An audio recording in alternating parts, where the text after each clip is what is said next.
Hi everyone. Today we will discuss complex number, its graphical representation, and various forms in which complex number can be represented.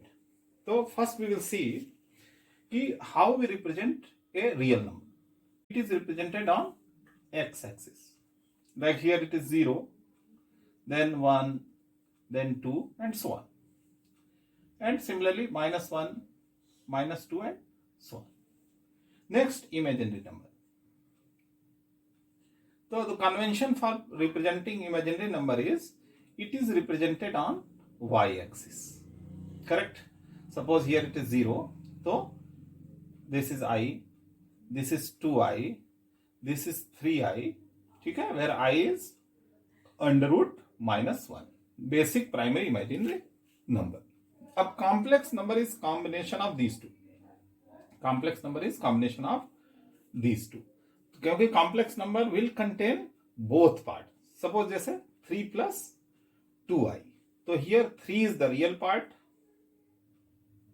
and 2i is the imaginary part. It is imaginary part. तो a plus ib. तो ib is the imaginary part, a is the real part. But remember that coefficient of I is real. A and b are real. A and B are real, but complete IB is imaginary part of complex number. To represent this complex number, we will take help of XY plane. So suppose 3 plus 2i you have to represent. 4 quadrant plane we will use, because you have to take negative. A and B can also negative. So if A is negative, your X coordinate will lie back side, and if B is negative, your Y coordinate lies downside. So here it is origin. So suppose you have to represent 3 plus 2i. So 3 on x-axis for real part, you will move 1, 2 and 3. And then again you have to move 2 on imaginary part, means 2i part. So if it is 1i, it is I, this is 2i, this is 3i. So 1, 2, 3 real part, and then imaginary part 2 units. 1 unit, 2 unit. So this is your complex number position in XY. And you can represent like this arrow, just similar as a vector in coordinate form. So this is your point 3 plus 2i. So this whole arrow represents the complex number 3 plus 2i in Cartesian coordinates. So here I have represented a complex number a plus ib on Cartesian plane. So it's a vector form of complex number, and to reach this top of the complex number, what you have to do, you have to move on real number line for a distance and imaginary number line by b distance. So two terms are defined for a complex number. First is modulus of z. Modulus of z. We write it as mod z. Yeah, like this. Means magnitude, length of this arrow. This is a real number. Z is a complex number, but modulus of z is a real number. It will give the length of this arrow. So with the help of Pythagoras theorem, easily you can find out modulus of z is equal to under root a square plus b square. Second is argument of z. That is arc z. Arc z. So this is the angle. This angle is known as arc z. And it is most commonly represented in terms of tan inverse function. Correct? So what you will do, arc z is equal to tan inverse and b by a. B by a.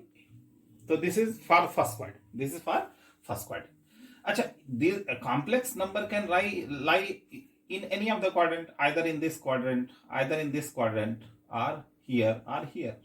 So what I write down, you just write it as tan inverse modulus of b by a, correct, and adjusted as per quadrant, correct. तो जितना बड़ा angle positive axis से जहां तक पहुंचना है वो value हम first acute angle primary angle निकाल लेंगे, then we will go for the angle where the complex number is lying.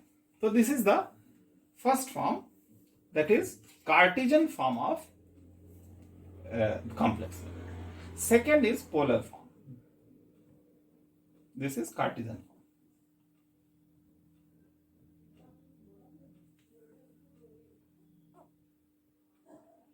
Second is polar form. A polar form is what? Suppose magnitude of this complex number is r, then a can be represented as a is equal to r cos theta and b can be represented as r sin theta. Then z will become like r cos theta plus I r sin theta,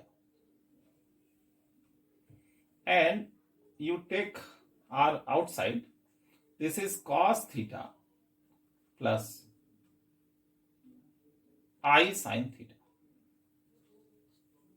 This is represented in exponent form like e power I theta. This e power I theta. So what we can represent? Z is equal to r e power I theta. This is Euler's form of complex number.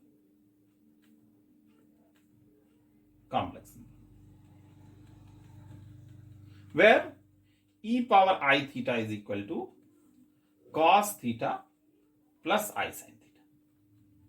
So you put in that way, it is polar form, and this is Euler form, and this is Cartesian form. Same complex number is presented in three forms. Now important point is what? Suppose you have to sum up two complex numbers z1 plus z2. तो you cannot prefer to sum in exponent form, ठीक है। तो for that Cartesian form is favourable. यदि arithmetic operations हैं, for that you have to prefer this Cartesian form. और यदि multiplicative operation है z1 into z2, then you will prefer this Euler's form. Arithmetic operation में ए भी चलेगा, polars form भी you can prefer, but Euler's form is always preferred where multiplication of two complex number is done. How? You see z1 is equal to r1 e power I theta, or z2 is equal to r2 e power I theta. Here theta 1, here theta 2. So if you multiply the two numbers z1 z2, what it will become? r1 r2 or e power I theta 1 plus theta 2. Simply the angle part of exponent will add up. So it's very easy process. Two numbers become, तो resultant z क्या हो जाएगा? Resultant z का amplitude r1 r2 हो जाएगा और argument क्या हो जाएगा? थीटा 1 प्लस थीटा 2 हो जाएगा।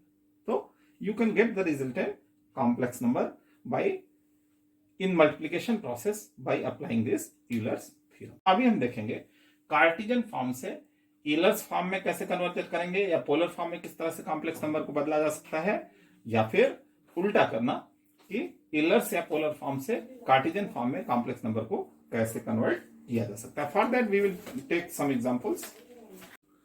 तो अभी प्रॉब्लम है, convert z is equal to √3 plus i into polar and exponential और यूलर्स फॉर्म, करेक्ट। तो कार्टेशियन फॉर्म में कॉम्प्लेक्स नंबर दिया हुआ है √3 प्लस i। तो here if you compare with a plus ib, so you will get a is equal to √3 and b is equal to 1. So mod z, modulus z, that is modulus of z, it will be under root a square plus b square. How much this value will come? This is 3 plus 1 is equal to 2. So modulus of z value will come be equal to 2. arc z की बात करूं, angle की बात करूं, तो मैंने बोला था कि you just first calculate tan inverse modulus of b by a. Then we will adjust as per the quadrant of the complex number. Let tan inverse b की वैल्यू है 1, तो मॉडुलस 1 बाई रूट 3. तो ये value क्या आ जाएगी? This is 30 degree. अब check कर लेते हैं. ये ए भी पॉजिटिव है, बी भी पॉजिटिव है, मींस ये फर्स्ट क्वाड्रेंट का कॉम्प्लेक्स नंबर है. तो this angle is acceptable. No modification is further needed. Argument will be 30 degree. तो अब क्या है कि यदि मैं पोलर फॉर्म की बात करूं, if you talk about polar form z is equal to r cos theta plus i sin theta. Correct. तो r क्या होता है जहां पे? Mod z. This is mod z की value r means mod z. और थीटा क्या होता है? arc z. This is arc z. Here it is also arc z. तो क्या हो जाएगा? तो z ये पोलर फॉर्म में ये वैल्यू हो जाएगी r मॉडुलस z जो है वो r की वैल्यू हो जाएगी, मीन्स 2. r की वैल्यू क्या होगी? 2. और cos theta means cos 30 and plus i sin 30. और मोस्टली पाई में रिप्रेजेंट किया जाता है.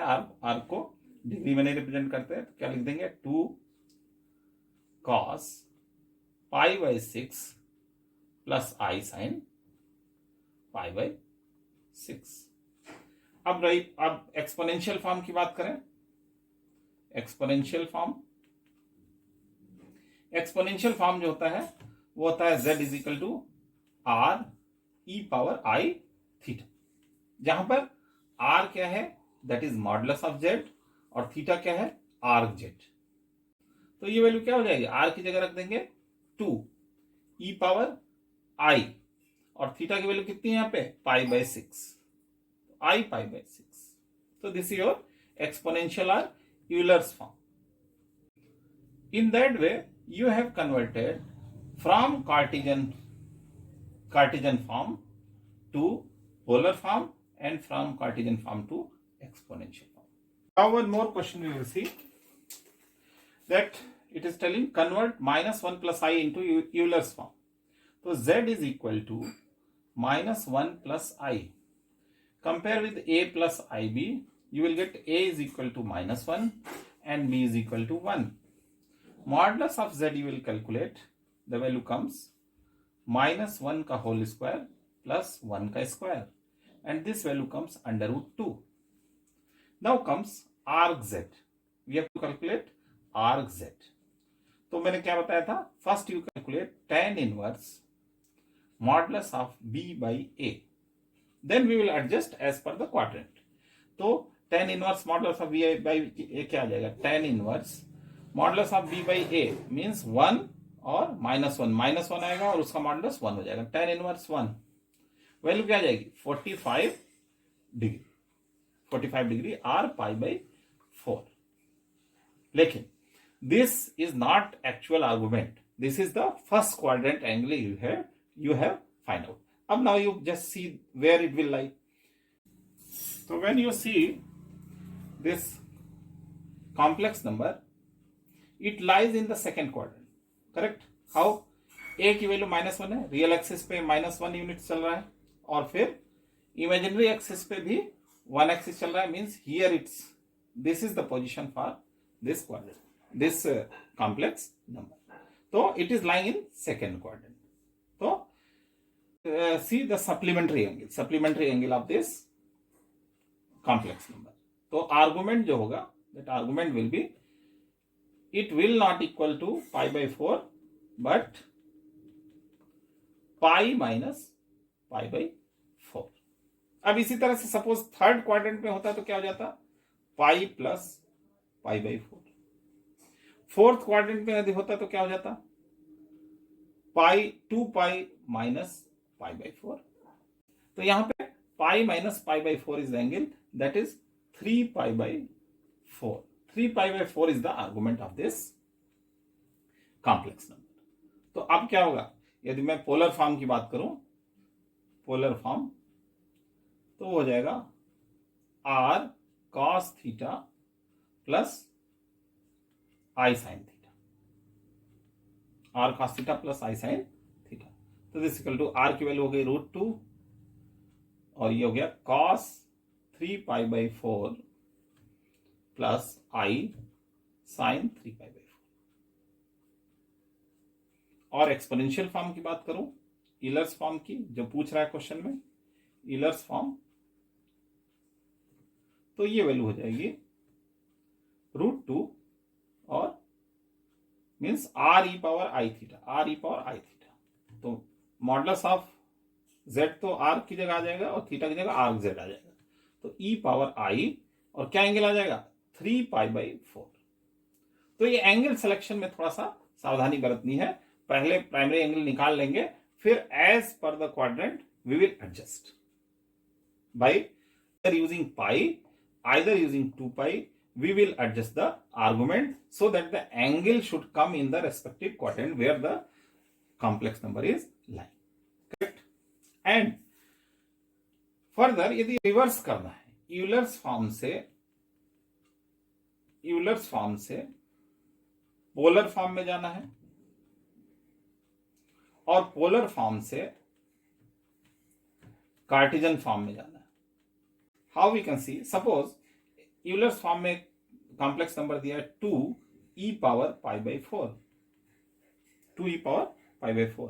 तो पोलर फॉर्म में ये क्या हो जाएगा 2, और मैंने बताया e पावर आई थीटा जो होता है वो होता है cos theta plus i sin theta.